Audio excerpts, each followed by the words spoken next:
Usapan natin ngayon, ito po, no, pinasasagot na po ng Supreme Court. Very busy po yung Supreme Court, no. Ang dami po kasing nagsampa na reklamo sa gobyernong ito. Kaya po kabado tong kasalukuyang pamahalaan.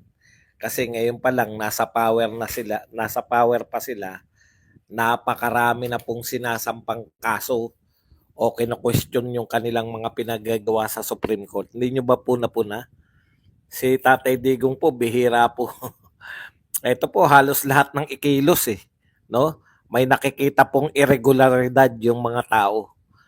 Ang tatapang po Ang tatapang maglipat ng pondo, ang tatapang busy po yung Supreme Court. Ngayon po, nakasalang sa Supreme Court, ito pong yung petisyon dito po sa paglilipat ng pondo ng PhilHealth.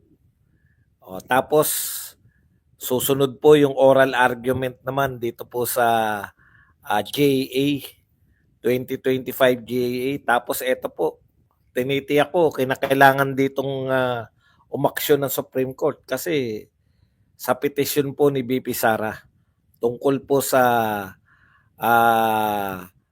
kung constitutional po ba yung pagsalang ng ika-4 na petisyon o ika-4 na reklamo, samantalang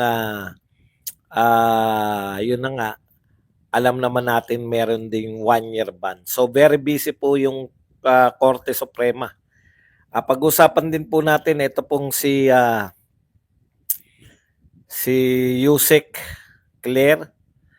Alam mo, ang aga mo mapanis. Isang araw na kasikatan, pinag-usapan, panis agad. Alam niyo sa panahon ng social media, mabilisan po, no? Pati po yung mga viral, hindi na po nagtatagal. Viral ka ngayon, pagkalipas ng isang araw, hindi ka na viral. Dati po, tumatagal pa yung viral Ngayon po, ang bilis. Pag nag-viral ka ngayon, swerte mo lang tumagal ka na 1 linggo. Meron pong danger sa ginagawa nito ni Yusek. Kasi nalula Nalula po sa kasikatan. Pinagbigyan lahat ng mga panayam sa kanya. Yan po yung nakikita natin. Ang tawag ko po dyan ay Dilima effect. No? Ganyan din po si Laila de Lima, yung pagkalaya ni Laila de Lima. Dumog, mayat maya ini-interview. Yan, pag-uusapan po natin yan. Tapos ngayon po ay punahin din natin yung tila paghahabol ni BBM at kanyang mga cabinet officials tungkol po sa mga bagong pangako, bagong bihis ng administrasyon sa kalagitnaan. Yan po mga pag-uusapan natin. Pag-uusapan natin, no?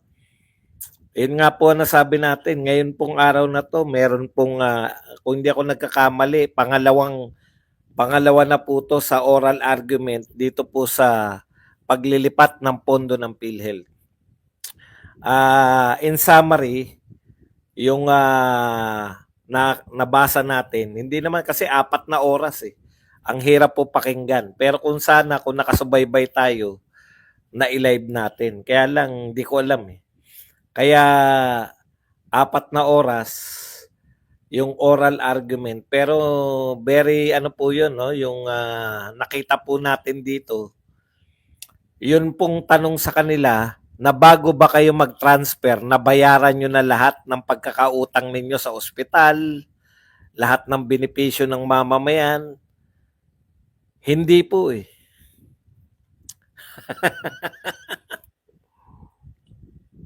Maganda yung katanungan ni Travel. Ang sagot po, hindi pa po nila nababayaran yung mga obligasyon. Yun po, very basic, no? Paano mo ipamimigay yung pondo mo samantalang hindi mo pa naman nababayaran yung obligasyon? Kaya po, alam nyo, ano po to obligasyon pa lang yun, Kunwari po, yung obligasyon, meaning po ng obligasyon, yung mga pagkakautang po sa ospital, kung nabayaran na. Kahit po bayad na lahat nung sa ospital, ang contention po, hindi nga po dapat pinamimigay yung pera ng PhilHealth dahil wala po yan sa batas ng PhilHealth. Ang kinakailangan po, ito po yung pagkakamali nila eh. Ang kinakailangan po, kung may excess fund, alimbawa po, napamigay na lahat.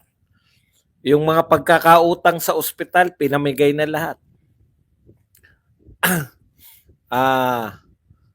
Halimbawa po, kung pinamigay na lahat at may natira pa rin pondo, dapat po yun, dalawa lang po ang gagawin. Dadagdagan mo yung benepisyo ng mga PhilHealth member or babawasan mo yung sinisingil na kontribusyon ng mga kasapi ng PhilHealth. Yun po yung nakalagay sa batas eh. Pero ginawan po nila ng paraan, kinuha nila yung pera, yung sinasabi nilang excess kahit hindi naman excess. Ano yung sabi nga? Actually, bankrupt, no? Kung susundin yung batas. Bankrupt pa sila. Anyways, very busy po yung Supreme Court at isa po ang pinupuntirya ito pong gobyerno na to. Ngayon lang po napakarami.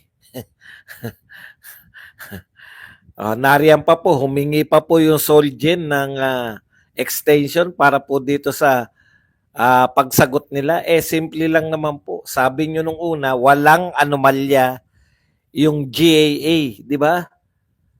Kung walang anomalya yung GAA, lahat ng hihingi ng Supreme Court, maibibigay nyo.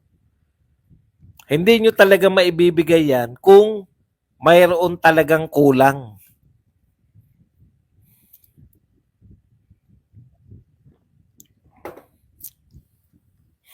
Okay.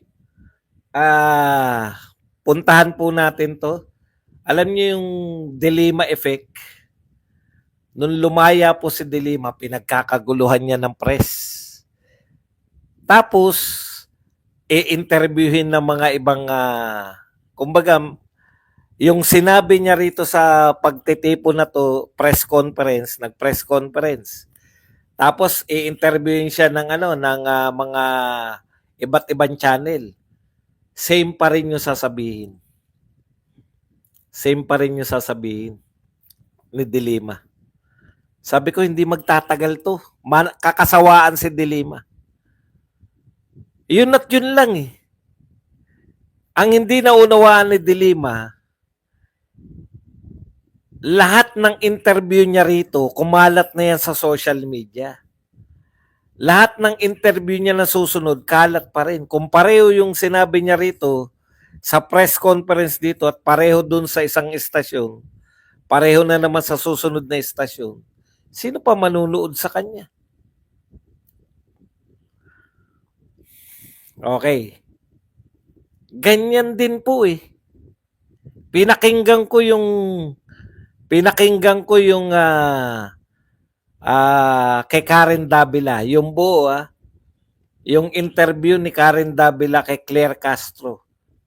Lahat ng sinabi niya noong sa una niyang press con, yun pa rin yung sinabi niya kay Karen Davila. Ano ibig sabihin ko mga kapatid? Yung sinasabi niyong pantapat sa mga Duterte, malayo pong mangyari. Bakit? Dahil bawat magsalita yung mga Duterte, laging may bago. Yun yung hindi nila maunawaan. Yun ang nalulula sila. Daming gustong interview. Sinet yung interview. Ano pa ba itatanong? Ano pa ba bagong nangyari? Wala pa namang bago. Kahit naman kami mga kapatid. Kahit na regular viewer namin kayo. Kung paulit-ulit lang, halimbawa, meron ditong mga nananawagan na stick to bycam ka lang, badong. Stick to bycam ka lang. Di ba? Kung araw-araw bycam, sa tingin nyo, manunood pa kayo sa akin. Wala akong ibang topic. Yun yung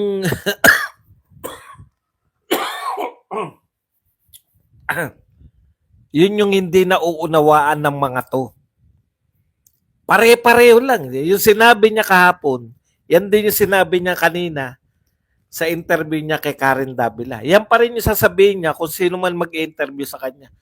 Kasi yun pa rin ang tatanong eh. Yan yung pagkakaiba ni Tatay Digong at saka ni Sara Duterte.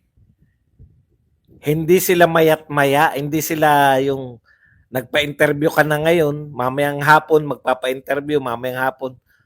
Mag-create ka muna uli ng balita para iba na yung sasabihin mo sa susunod. Ito yata ang pinakamadaling na laos. Kahapon lang ang init-init ng pagtanggap sa kanya. Kung inuulit mo na sinasabi mo Claire de la Fuentes, magagalit po si Claire. Claire Castro, wala nang talab yan. Hindi mo magagaya yung mga Duterte kasi matyaga yung mga Duterte. Nasabi na nila yan, iiwan nila kayo, walang palipaliwanag, bahala. Alam niyo ginagawa ng mga Duterte. Magbibigay ng mga quotable quotes. Magre-react yung kalaban, sasagutin natin yung reaction ng kalaban. Matagal. Nagkakaroon ng sariling buhay. Nagpapahinga na si Duterte, natutulog na sa bahay. Pinagtatalunan pa natin yung sagot ni Claire, sagot ng mga kritiko, sagot na ni Panelo, sagot na ni Badong, sagot na ng mga vlogger. Napakaraming sumasagot na. Nagkakaroon ng sariling buhay, yung isang binitawan ni Duterte. Kailan na uli siya? Sa susunod na uli na rally. Meron na naman siyang masasabi na quotable quotes na naman. Etong mga to, sinabi na kahapon, dahil nagpa-interview, wala namang ano itatanong ni Karen Davila na nabago mula kahapon hanggang ngayon? Same pa rin.